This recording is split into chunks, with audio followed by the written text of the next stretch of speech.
Okay, we'll go ahead and get started. So many of you are already, you know who I am. I'm Dolomite. I used to run PhreakNIC for more years than I care to remember, 7, 8, something like that. So it was started by a few other people, Johnny X and Decius, who's got to talk tomorrow. His drunken rant is always part of PhreakNIC, Maverick and a couple other people. And starting in PhreakNIC 6, I took over and ran it through 12. Yeah, through 12. And part of what happened in the process of taking over it is we actually formed a nonprofit corporation. And part of being a nonprofit is that you need to provide some kind of a benefit to the community.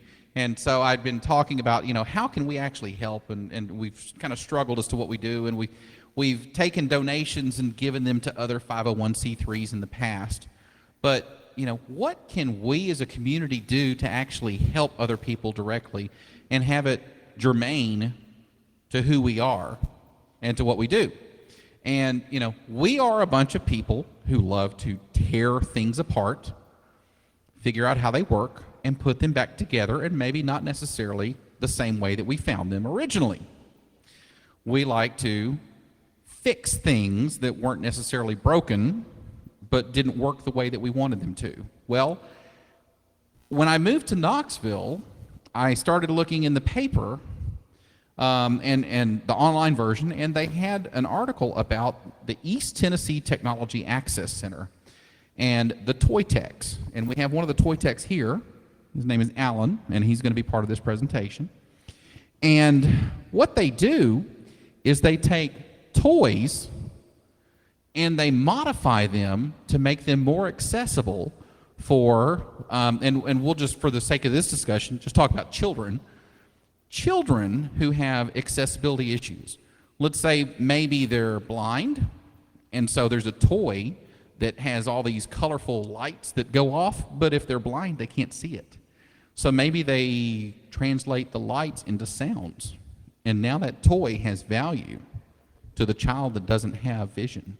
Or maybe there's something that's a toy that makes lots of sounds, and they're deaf, and they can translate that into lights. Or maybe there's something that requires that they hit a button that's really small, and they have issues. Maybe they have early onset arthritis, or they have some other kind of accessibility issue that keeps them being able to push the buttons, so they make a big button. And the big button makes them enjoy that toy as much as anybody else. And let me tell you, this tugged at my heartstring. I'm like, man, it sucks. It sucks. You've already been dealt, some pretty rough cards in life, and you can't even enjoy a toy. And this is something we can help people with. We can get together with these technology access centers, and there is a network of TACs. And is it nationwide? You're going to tell us how to plug into these TACs, right? Okay. So we're going to plug into these TACs, and I challenge you to donate some of your time. Go in and help hack these toys. They need people who can do the work, and they need toys. But, anybody can donate money. Anybody can donate toys. But to donate your time to actually modify these things to make them usable for kids, that's real value right there. So I'm going to hand this over to Kim, Alan, Evan, and Kim. Don't get the Kims mixed up. And they're going to talk to us about what they do and how we can get involved. Okay. All right, looks like I'm going to go first. My name is Evan Espy, and I'm with the Technology Access Center in Nashville. We're located off of I-24 at Harding Place for you local yokels. We, as he said, we are a nonprofit organization. We are a staff of 6. We serve individuals with all disabilities, all ages, obviously children, all the way through senior citizens. Our toy adaptation program is obviously quite large and one of our main staples. We adapt these toys and have a library so that families and therapists, like physical therapists and occupational therapists, can come borrow these toys and use with their children. and their students. We also adapt toys for families for free, and then adapt toys for therapists if they want to have their own little toy loan library. So, as he said, we are always looking for volunteers. So if you come up and try this in the other room and really are interested, and this is your geographical area where you're from, sign up with us. I'm sure Alan can get you in touch with the East Tennessee Technology Access Center in Knoxville. But a little bit more about TAC is we do a wide range of assistive technology. What is assistive technology? Assistive technology is any piece of equipment or device that promotes or allows an individual to do the task at hand despite their disability. For example, one of our other mainstays is computer access.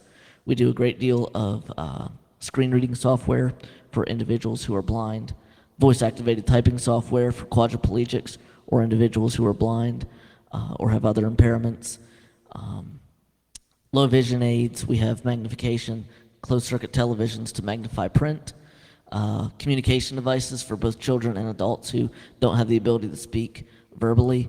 They can use a device that will speak electronically through the use of pictures and words by putting together statements and that sort of thing, and can make complete presentations. Kim actually has a very good friend of hers. She can tell you some very cool stories about making presentations through augmentative and alternative communication devices. Let's see, what else am I missing? ALS, Vanderbilt University has a ALS clinic. KimLilley goes there each month and helps individuals who've been diagnosed with ALS or Lou Gehrig's disease find ways to keep their independence as long as they can, from anything from, obviously, again, computer access to eating aids to dressing aids, any kind of cuffs to hold on to things, remote controls, that sort of thing. So that's kind of the basic and just the surface, really, because assistive technology, as I said, it can be any device or product, and it can be, obviously, advanced technology, or it can be just something very basic. We have what's called jigs in our center that have been handmade by folks like Kim and Kim, who are two of our consultants in the office. We had a gentleman who was going to be a ticket taker at the movie theater. He only had use of one hand.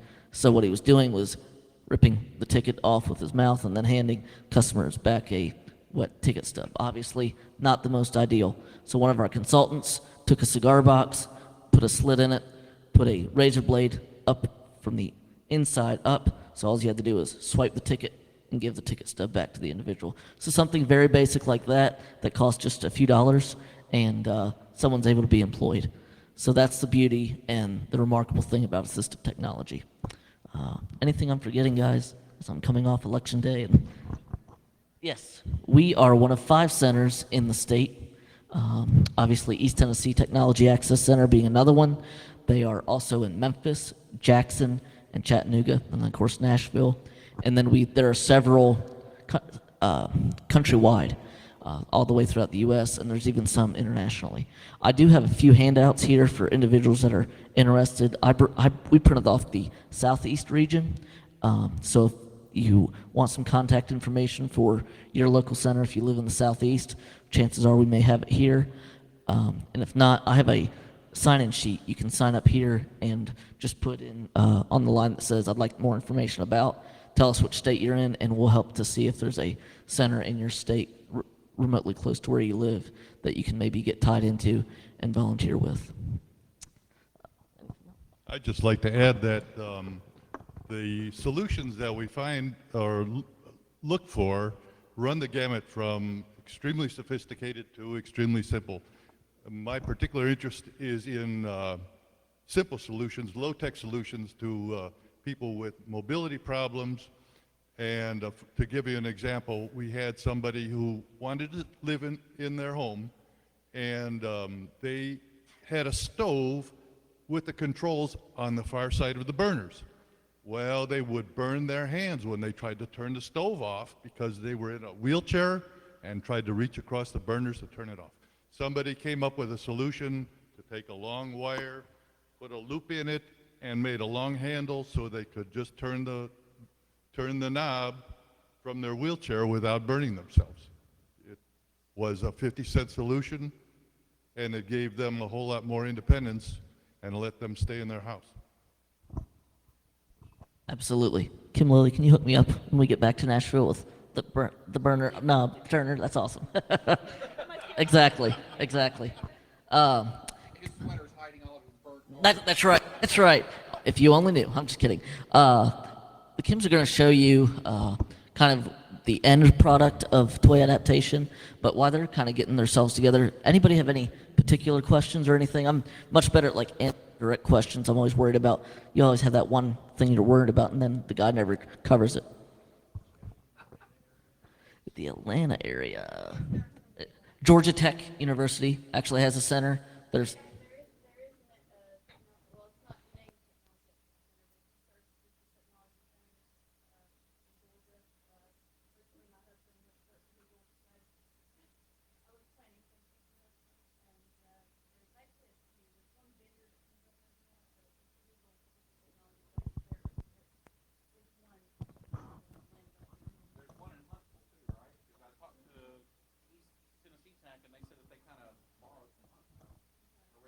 Yeah, Yes. besides that, there is another organization called Volunteers for Medical Engineering that do the same kind of thing. They had been in Knoxville, and we disbanded, and that's why I'm at ETAC.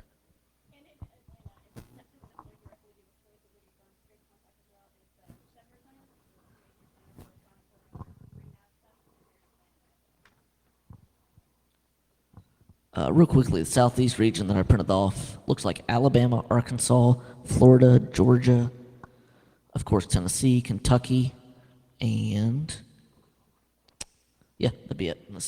But this list may also be a little dated, and of course, you never know what's small and just not been, picked up yet, that sort of thing. But yet, they still do great work. So,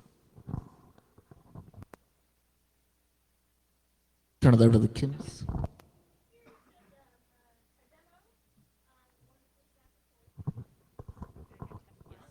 You have to take this switch. Okay. So this is just an example of one of the toys that we adapted. Normally, you'd have to come and press one of the other buttons. Some of the kids we work with wouldn't be able to press those small buttons, so we've adapted it. There's a jack back here that you can see plugged in, and that way it's ready for any switch the child might need to use, or an adult for another sort of activity later. So if he presses that switch, there you go, good. So there goes the toy. So using that instead of, another button that you would normally have to press on the toy. So, you're Vanna. And then here's just another one. Yeah. Right. If a kid is in a Yes. wheelchair, the only thing he may be able to move is one hand or his chin, Yeah. and he can press the switch for this child. We actually have a gentleman who is on our board of directors who uses a switch like this. The only body part that he can control consistently is his chin. So he actually has a headset that has one of these attached, and so when he runs his computer, which is also his communication device, he basically moves his chin into the switch, and it will scan through. And he's in web developing, he's got a master's degree, so all this stuff's helped him get jobs, move through college. This tiny little switch. Oh, and you want to talk about the difference between circuit board? Yeah, we've got two kind of different types of toys. Sometimes they're really the simple ones. So in this case, K2 has one of the plush ones. So anytime you have a toy that you can feel like the button, like in the hand or the foot or the ear, and where you can actually feel the wires running from that little button back toward the center, those are going to be the simplest type of toys that we can adapt, because you can feel the wires right inside that you're going to tap into. Anytime we do more like a hard plastic toy, or maybe a plush that has something in the button, or you feel like the hard body, we're usually looking at potentially having to solder right on the circuit board, or find your solder points, that sort of thing. So from the easy to the more complex, you don't always know what you're getting into until you open the toy up. But we'll tackle just about whatever. So.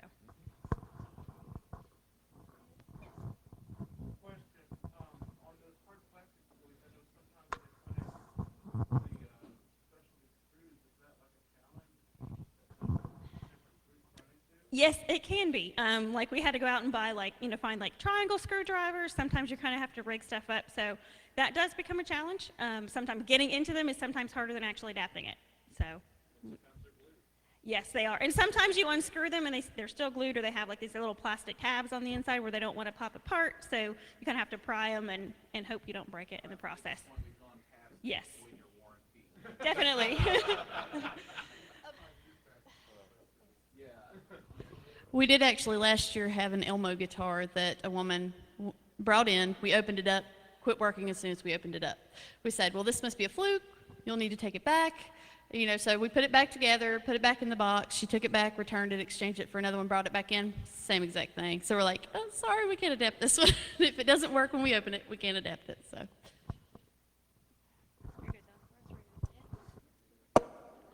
Yeah, well, I think we're going to move the actual adapting to the bar/restaurant area, so to have where the rest of the games are and that sort of thing. So if you're interested, come on down. The Kims will be down there leading instruction, and I'll make my way down there as well to answer any questions. And I know the general basics of toy adapting. So, but Anybody has their own? Okay, if anybody has their own toys that you brought, awesome. Otherwise, we have about a half a dozen or so toys that we have. So definitely, if you're interested, come take a look, learn how to do it, and then if you're local and you want to help us out, we'll be looking for volunteers.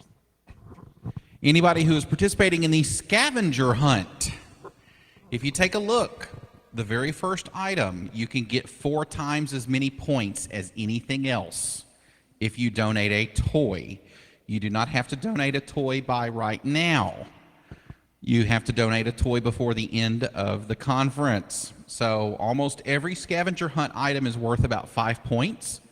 But if you donate a toy, you get 20 points for the scavenger hunt. So it puts you in a huge advantage. There is a Toys R Us across the street. It does not have to be an expensive toy. It just needs to be a toy that we can play. There's a Walmart caddy cornered from us. There's a Toys R Us, and somewhere in Murfreesboro, I'm sure there's a Big Lots. So, and there's a Target over next to the Toys R Us as well. There are lots of there's a Sam's Club. There are lots of places where you can go and get a toy, and I would love to encourage as many people as possible to get involved. Not just this weekend, but in the future. Kim? On the toy list, we do have marked where we've found specific toys we know we can adapt or look very adaptable at Target, Walmart, and Toys R Us. So they are already marked on there to make it easy for you. Yeah, it's on the website. There's there's a link. And by no means is that like an exclusive list of the only thing that's adaptable. It's just a list of some of the things that we had done recently that we knew were available. So if interested, that's a good way to go. If you would take a look. We are just for the evening, yes. Is there a list on your website of toys that, like the guitar, the Elmo guitar? That is a work in progress that we've discussed because there have been several things that don't work well. Like as a general rule, things that don't have a lot of buttons on them are good because if you have a child that maybe can only access 1 or 2 switches, and if the toy has 10 buttons on it, even if we adapt it, we're only going to adapt 1 or 2 things. So not a ton of buttons, or at least have 1 or 2 buttons on there that do a lot of the toys. Some of the new things that are coming out by like LeapPad, Leapfrog have a completely flat surface on them. We haven't dove into those, but there's probably not room for us to get on the circuit board without messing that up. So haven't looked into those, but probably not recommended, at this point. But all right. Do you want to watch the YouTube? Yeah. Yeah, And then we'll